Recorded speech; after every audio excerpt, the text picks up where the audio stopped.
Hello everyone, welcome to day number 3 of Puzzle a Day.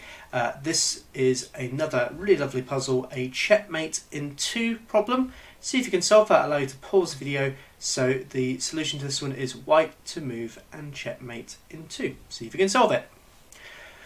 Okay, so this is a very nice puzzle. This one comes from Jorge Emil's Barbier. You've probably heard of if you're into your endgames, as he has a very famous endgame problem that he published in the Glasgow Herald, I think it was called. And what's quite interesting about his publishing of this particular problem is the fact that it was actually a failed solution that he published, and it was up to a Spanish priest known as Seville to submit a reworking of the solution, and actually found that there was actually a solution. You've probably seen it. It's now called the Seville Barbier rook and pawn ending. Very interesting. We might talk about that particular puzzle or that particular problem on our channel soon. Maybe we have it as one of the puzzles of the day, I don't know. But other things to note about this particular composer: he published in the 19th century.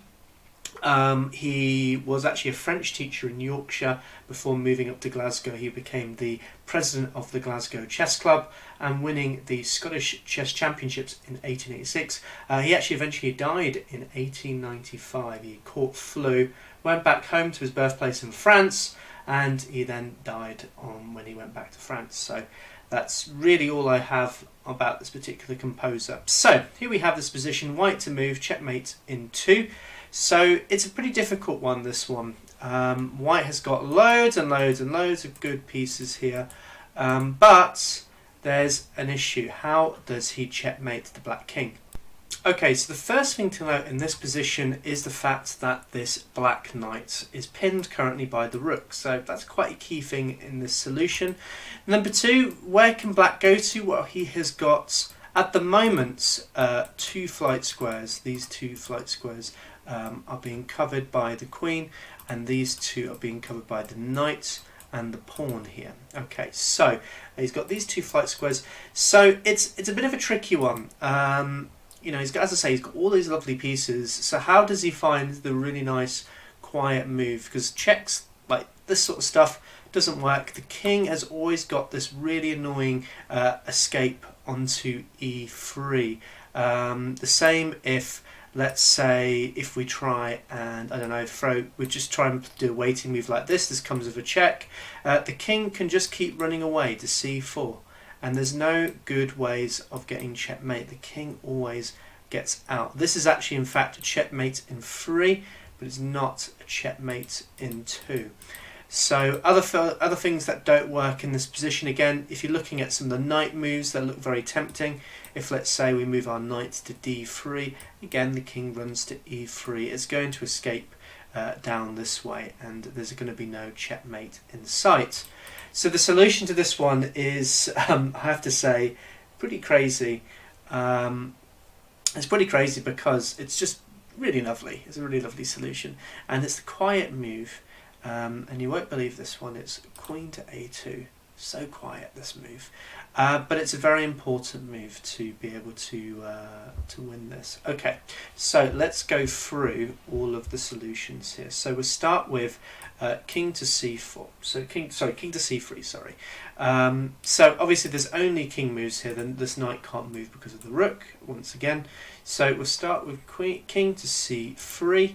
Against this, we can win in one move. We can play the move knight to d3, and what's really nice about this is this queen here takes away these escape squares from this king.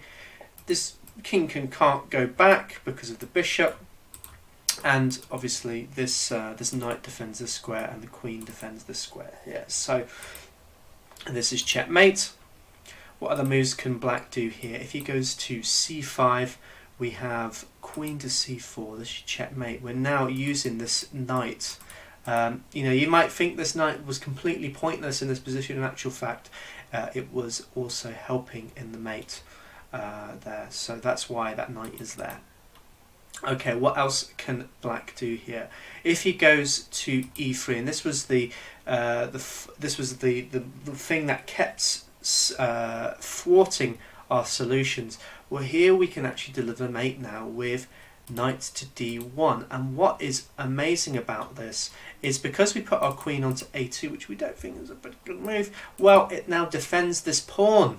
And that's really important. So now this king can't go here, it can't go to the square. The knight is defending here and also delivering checkmate on d1.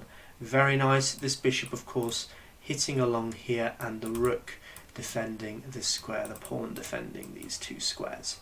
So that's why the queen has to go to d1. It stops that solution of king to e3.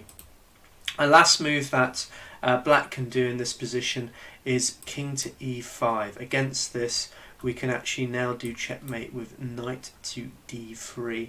King takes away these two squares. This queen hits along this diagonal, which that stops that particular mate. The knight saves the day on d6, and of course the queen hitting these two squares and the bishop hitting along here.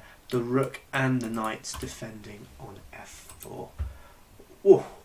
A very difficult puzzle. Do not be ashamed if you didn't get this one. It was a very, very hard one to find. But I hope you enjoyed this one. Make sure you leave a like, share this with your friends, see if they can solve it. But as always, thank you for tuning into day 3 of our 365 days of puzzling. Woo! So if you like what you see, leave a like, share this with a friend, and let me know in the comments if you managed to solve this one. I'll see you soon. Take care.